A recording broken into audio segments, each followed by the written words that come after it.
Hi, everyone, and welcome to another episode of the Old Believers series on the Liturgia podcast and YouTube channel. This is episode 5. I'm here with Justin, as usual, I would say.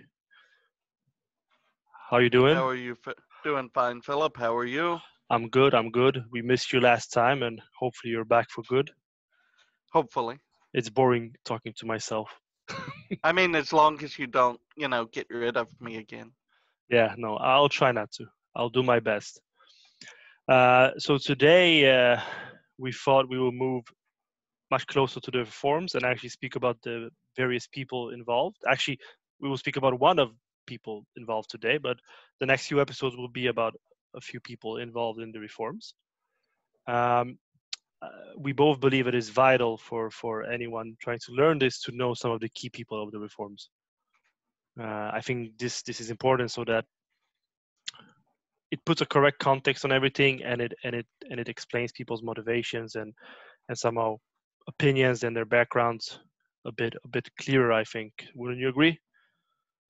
Absolutely. I mean, unless you know where these people were coming from, then it's hard to understand what they do. But at the same time, one of the things we have to be careful of is attributing motivation to individuals where we don't know from their own writings what the motivation was. Yeah, and I think this is important to remember, especially when we speak about Patriarch Nikon today, because most of my information about him and resources about him are actually from pro-reform historians, one might say. So it's from sources that want to show him in a positive light. And I think Justin, as usual, will provide a more balanced approach than me in his comments. But so we, as you already heard, we will speak about Patriarch Nikon, and I thought that it's only fair that we simply start off by actually telling a bit about his life and where he came from and what led him to where he actually was. And there are actually few people in church history that have been held accountable for a single event to such a big degree as Patriarch Nikon. And few people have sparked such passionate and wild debates and responses as he has done. As most of you probably know, the old believers often refer to what they perceive as heresy as Nikonianism. So he even is, even his name is present in the names used in these polemics. And people who use the new rite are usually called Nikonians. So Nikon is present everywhere in all of this. Uh, Go on. But one of the things that is important to realize is that Patriarch Nikon would have more of a balanced view in something that we'll talk about, and that even though the reforms are called Nikonian, that much of what came even went farther than he did. So that's something we'll talk about as we get deeper into the context. Yes, it's good you bring that up.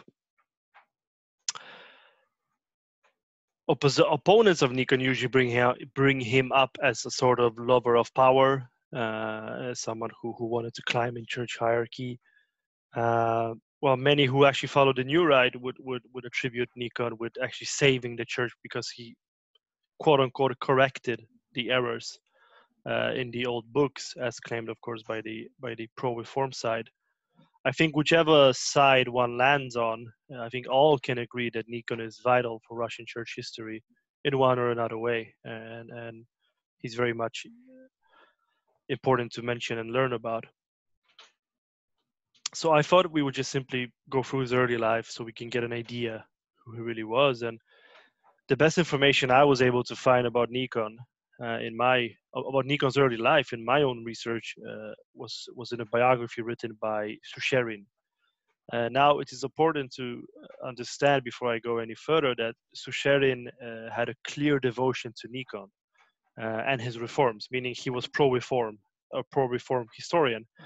And Susherin even suggested that Nikon was a saint. So I just want to get that out of the way and state that this is the sources I've been mostly using, not only, but a lot of what I'll be saying about Nikon's early life is based on Shuserin's work. So we must take that into consideration. So Nikon was a son of a peasant farmer.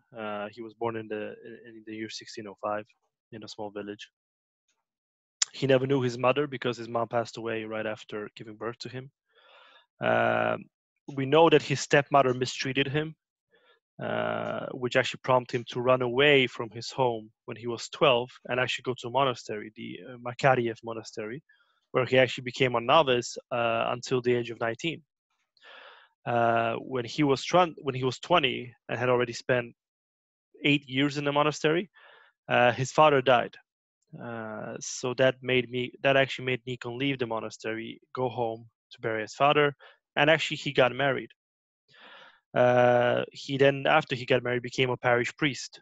So this is something that many people perhaps are not aware of, but Nikon was actually a married priest. In his biographies, we learned that Nikon was described as very wise and talented, even for his youthful age, which very quickly drew attention from Moscow merchants. And most likely it was thanks to their efforts that Nikon was invited to Moscow to serve in a quite popular church in Moscow. Together with his wife, they moved to Moscow, and they lived in the Nizhny Novgorod region, if anyone is aware. So a few hours east of Moscow, and then they moved to Moscow. Nikon and his wife had 3 children. However, all of them died at a very, very early age. These events actually made Nikon saw these events as a sign from God that he should continue his monastic path. So what he actually did, he left his wife in Moscow in a convent, and he himself went to a monastery in the north, close to Solovki Monastery on the White Sea, on the coast of the White Sea or White Lake. I think it's more appropriate to probably say White Lake. And there he was censured, and he became a monk. So it's interesting that Nikon was a priest before he became a monk. He was a married priest who later then changed his mind. And we read, as described by Shuserin, that Nikon loved the monastic life very much. And I think this could be easily argued. I mean, he went to a monastery when he was 12. So I think definitely this perhaps is an exaggeration. We also read that he fasted very strictly, and he read the whole Psalter daily, and he made 1,000 prostrations and had many divine visitations in his cell. Now, as Meyendorff points out in his own study on the subject, this sort of piety was very common of this era. So from one perspective, we can doubt the account is trying to glorify Nikon, but we could also look at them simply as actually the standard practice among monastics in the early 17th century in Russia. This was somehow we will later learn that even the Tsar apparently also followed the same rules and would prostrate 1,000 times every day and so forth. Now we also find out that quite quickly after Nikon became a monk, he actually left the monastery because he had a conflict with the abbot. So we already see in his 20s or maybe early 30s, it doesn't say exactly, some issues in regards to conflicts and fighting going on, which made him join a different monastery, where he actually after a few years became abbot at a quite young age. And so he actually became an abbot when he was under 40 years old. So he was a young abbot. And we also learned that while being abbot at the monastery, Nikon very much contributed to raising the monastery cultivated and thrived under Nikon as abbot, and he raised its fame and the status of the monastery. It is, however, important before we think that Nikon somehow made his way into that position in some strange manner. In old Russian tradition, the abbots are chosen by the monks of the monastery. So by all accounts, he was actually chosen, despite his young age, as an abbot of that monastery, which I think shows to us that he must have, through his everyday experience, monastic life, I mean, gained the respect and admiration of his fellow brothers, or otherwise probably they wouldn't have selected him as abbot. What do you think about that, Justin? I mean, it definitely seems to be true, and we know that Nikon was respected even by some of his future opponents. That he and the Archpriest Avakum were together members of the Zealots of Piety, which sought early on, and maybe you're going to get to this, so if you are, I apologize for spoiling where you're going. Which sought to engage in some reforms of lifting up the life of clergy in Russia, looking at the training of clergy and those sorts of things. So, obviously he was respected even then by people who would become his opponents. And so, we can't see that there was, from this point, that he was already seen as, some sort of power hungry individual as he would sometimes be portrayed. Yes, yes. I think it's important to think about what you just mentioned and realize that a lot of negativity about Nikon, of course, stems from what happened during the reforms, and it's very easy to criticize everything about him. But I think we have to, like you just mentioned, look at it objectively. And an important event in Nikon's life that would, we could say, perhaps changed the faith of the Russian Church was actually when he met the Tsar, Tsar Alexei, and this happened in 1946, not 1646. Forgive me. And Nikon at that time visited Moscow to collect money for his monastery, and the custom at that time was that all abbots who visited the capital had to pay their respects and homage to the Tsar, present themselves to the Tsar, and say hello, sort of. At that time, the Tsar, Alexei I, which we will speak about in the next episode, was barely 17 years old. So he was still quite young, perhaps not a small boy because people grew up quicker back then, but he was still just becoming an adult, I would say, becoming a man. And Tsar Alexei, reportedly being a pious man himself, was very impressed by Nikon and their meeting. He was impressed to such a degree that he actually elevated Nikon to the rank of archimandrite and made him the abbot of the Novospassky monastery in Moscow. What is very interesting here as a side note is that the Tsar elevated him to be an archimandrite, not a bishop. So I think the bishop eventually did the ceremony, but we can see the intertwine of church and state life and how the Tsar de facto made all the vital decisions and even small decisions like elevating someone to be a abbot at a certain monastery. So I think this sheds an interesting light on state and church relationships, which of course are very different today. So Nikon, once becoming the abbot of the monastery in Moscow, impressed people with his spiritual life, and especially the young Tsar, as we just mentioned. He actually became one of the, and this is how it says in the sources, personal priest of the Tsar. However, not a confessor. He wasn't the Tsar's personal confessor, but he was in a circle of few clergy that had influence on the young Tsar and his spiritual life. And very quickly, we learned that the Tsar, the young Tsar, and Nikon developed a very close bond, a very good relationship. We might even call it a friendship, even though, of course, there was a difference in the rank and everything. Nikon would actually personally very often serve at the Tsar's private chapel, and they would afterwards converse for hours. We learn. So this made Nikon very popular and to a degree also powerful because he had quite a lot of influence on the young Tsar, and he had an intimate access to the young Tsar, which actually was reserved for very few. The Tsar was rather isolated from the whole society. Uh, so I think we can already see that this friendship, this relationship, perhaps I think it's better to call it a relationship, was flourishing when Alexei was very young. And it's interesting what it would develop itself to. And the question I personally always have is how much influence did Nikon actually have on the Tsar, and how much it was actually the other way around. However, the Tsar was very young, so I would think that it would be the other way around. What do you reckon?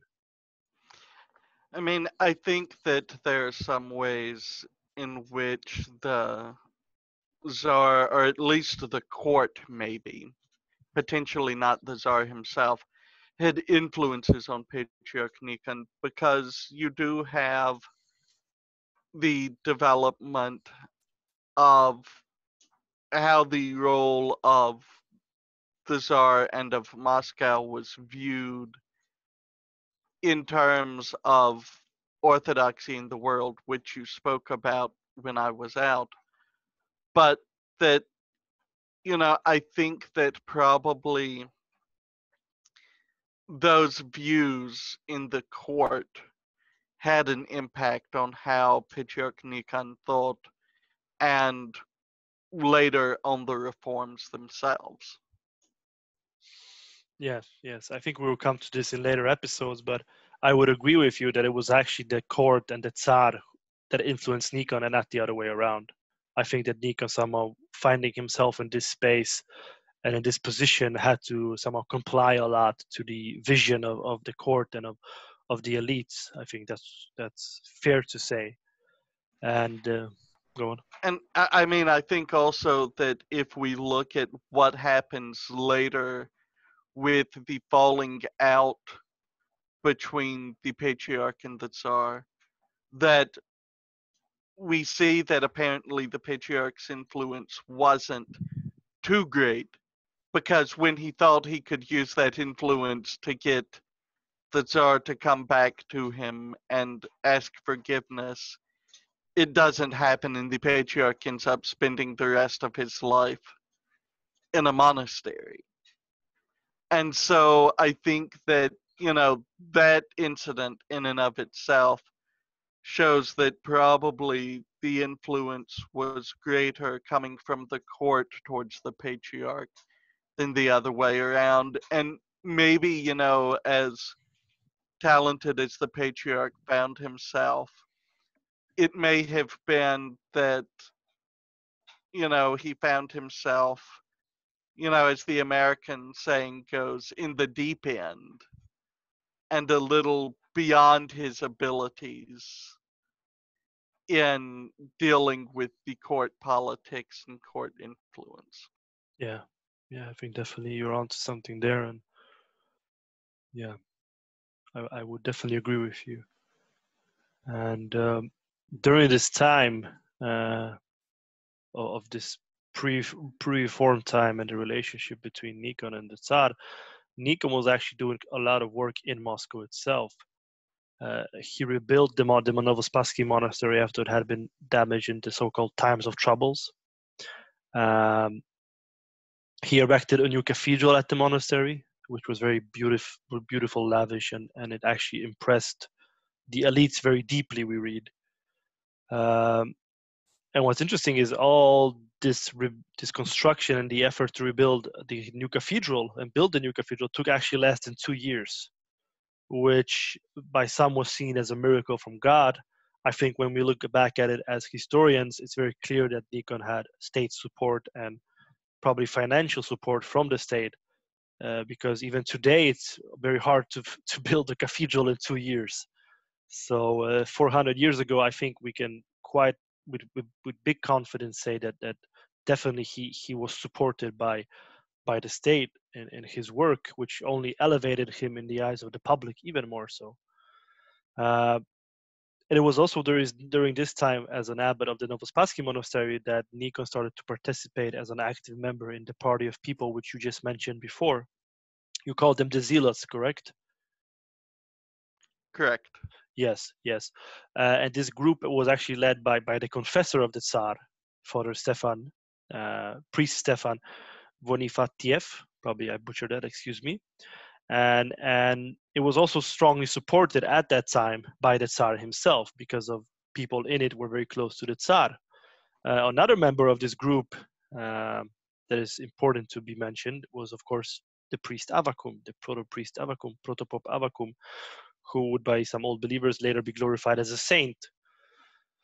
Uh, so, by all accounts, Nikon was now actually a Russian xenophobe at that point in his life, that actually rather distrusted the Greeks and their books.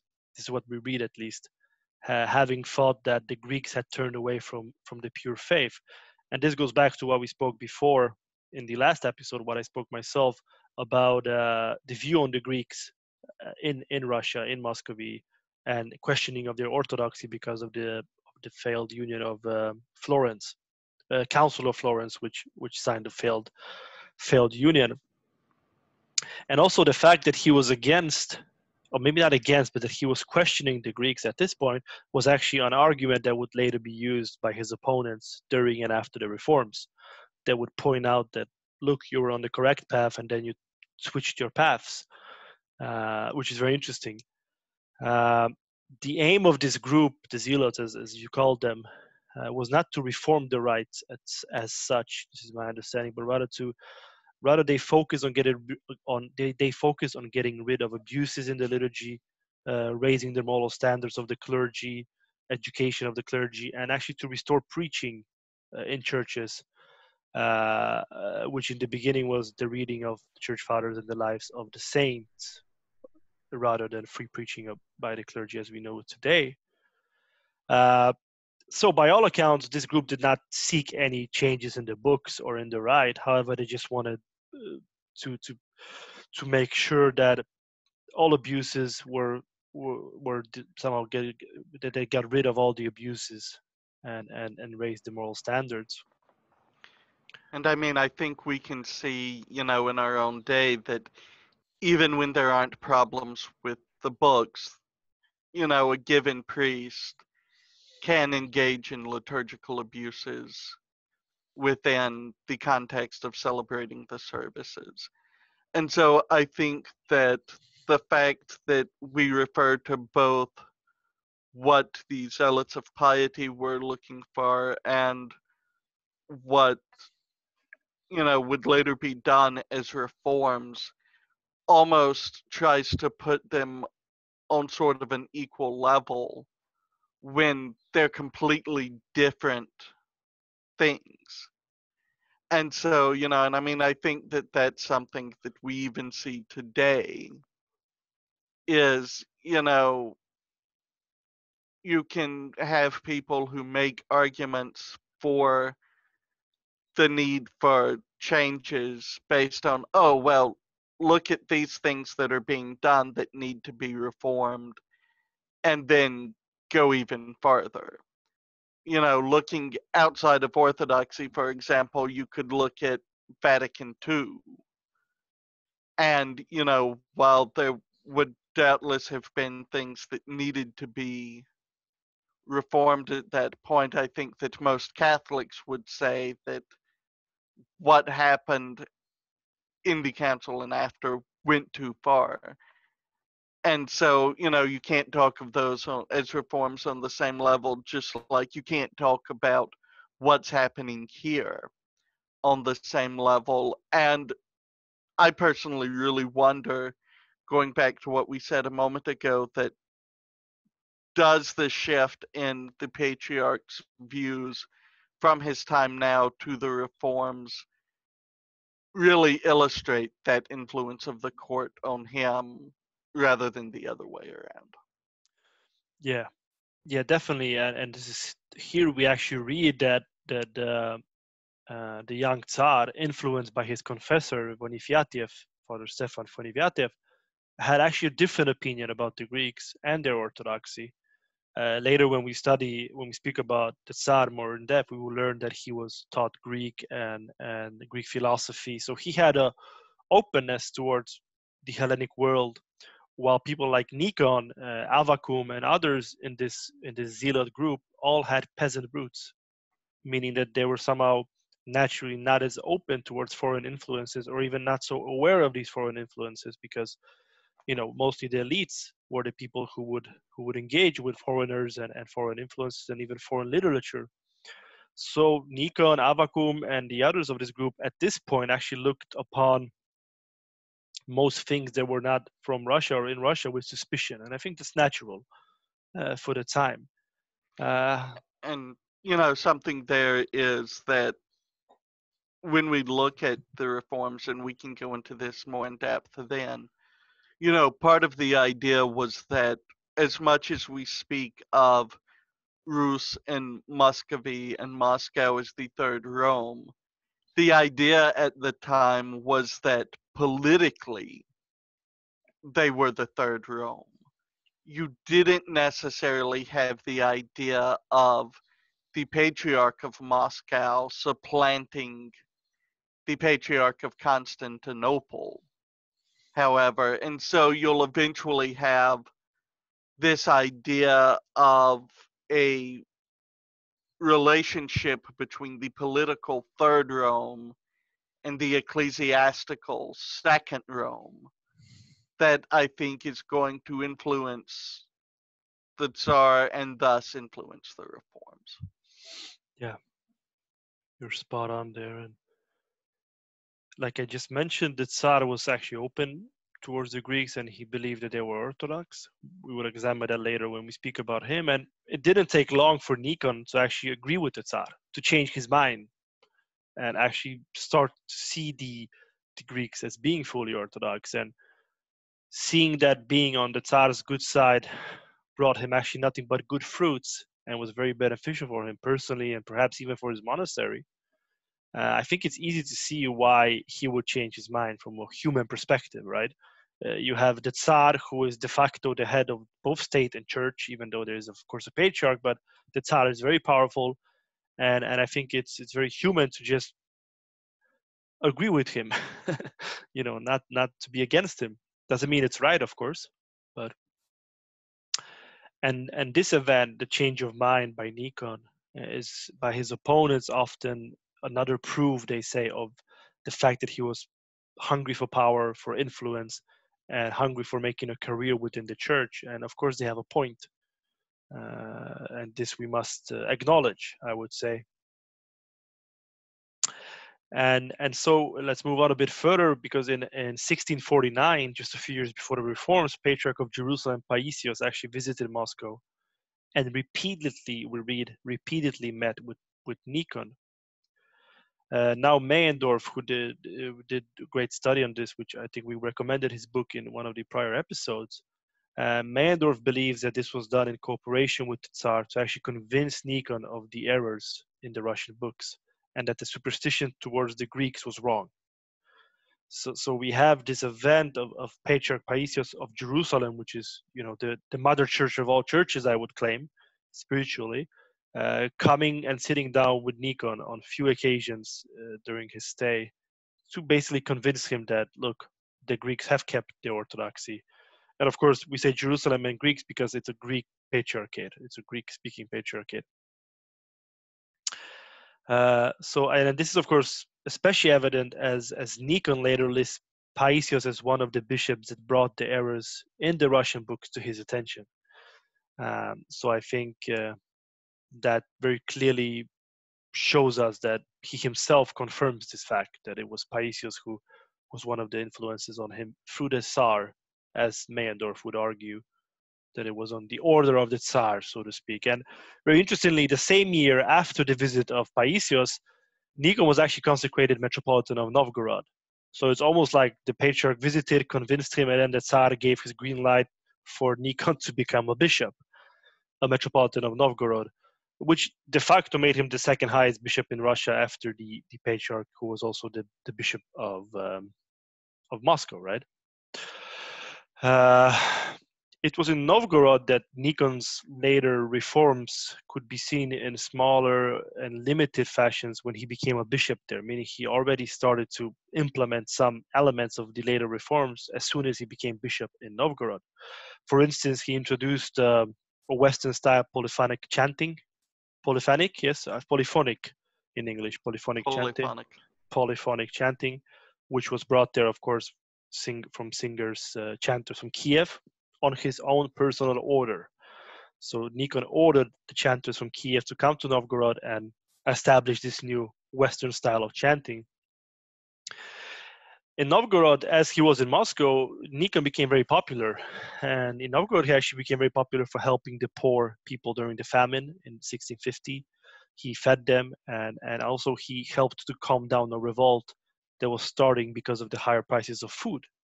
So this we all see in various chronicles from this time, not only theological sources, but even secular historical chronicles that mention these things.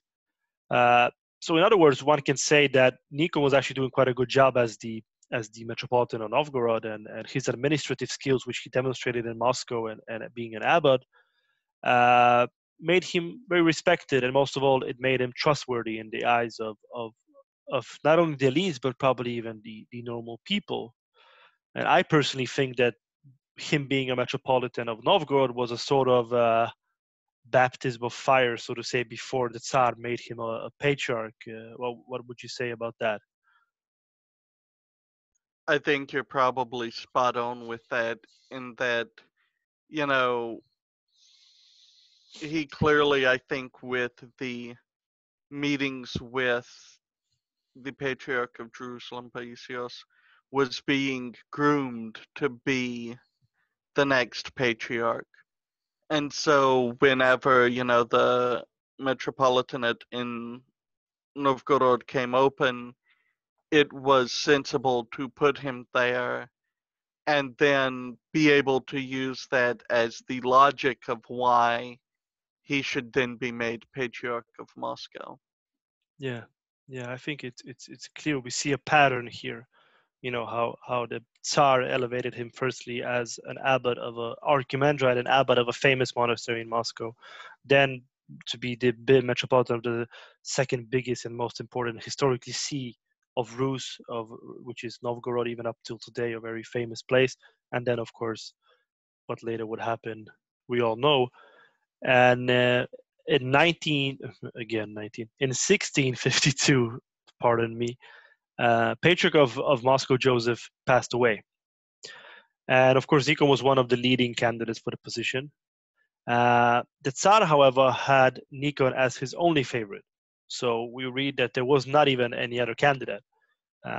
Something that it's very clear in the letter that he sent to Nikon. So this is a letter sent by by the Tsar Alexei to Metropolitan at this time Nikon. Uh, After the death of Patriarch Joseph, in the letter to Nikon, the Tsar calls him my beloved favorite, and he calls him, without you, I will do nothing.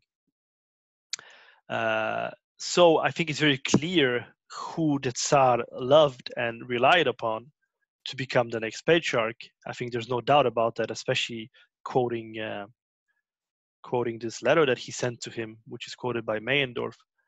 Um, So Nikon, of course, traveled to Moscow, and upon arrival, he was chosen patriarch. No surprise. On July 22nd, he was chosen patriarch by the church council. I would claim that with strong influence of the Tsar. But who am I to say? um, and we read actually that Nikon had rejected at first, but he had been convinced by, you can guess who, by the Tsar himself. Uh, And therefore, 3 days later, on July 25th, Nikon was consecrated as Patriarch of Moscow and all Rus. And this is, of course, a historic event that would change the Russian church forever, regardless if one thinks it was a good change or a bad change. It would change the Russian church forever. And we will see in the future chapters, in the future discussions, not discussions, episodes, forgive me, why this event was important. Go on. And I think that, it's also important that potentially after the reforms, and after we discuss the reforms, that we come back and sort of talk about the life of Patriarch Nikon after the reforms and consider some of the issues we've raised about the question of influence, etc., in light of what happens after the reforms, but that's probably best saved for another episode and for after we talk about the reforms. Yeah, I think definitely we will go back to that subject and speak about what you just mentioned. I think it's of great importance. And just to acknowledge before we finish speaking about Nikon is that any historical information about Nikon is to some degree actually colored by how one views the reforms. And this is very tricky. And in my own study, it was very tricky for me to actually find a middle ground. And because if one truly reads old believer sources, he's the worst thing that's ever happened to the church ever. He's like the arch heretic, basically. Well, if you read the pro-reform people, even people like Saint John Maximovich of San Francisco and Shanghai, who holds Nikon in a very high regard. So I think that we must remember this, and also remember that any good deeds done by Nikon would have been elevated to miraculous status by his followers. And any missteps he did, even if they were small, would of course be elevated to the biggest tragedy and ever by the opponents of the reforms.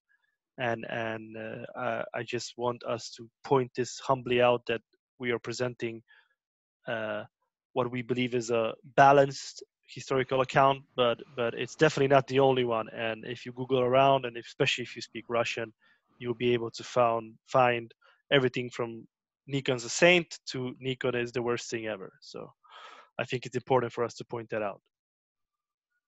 Absolutely, I agree. And that's actually all I personally thought we would say about Nikon today, is simply an overview of his life. And if you don't have anything to add, we have one question as well. But please, if you have anything to add.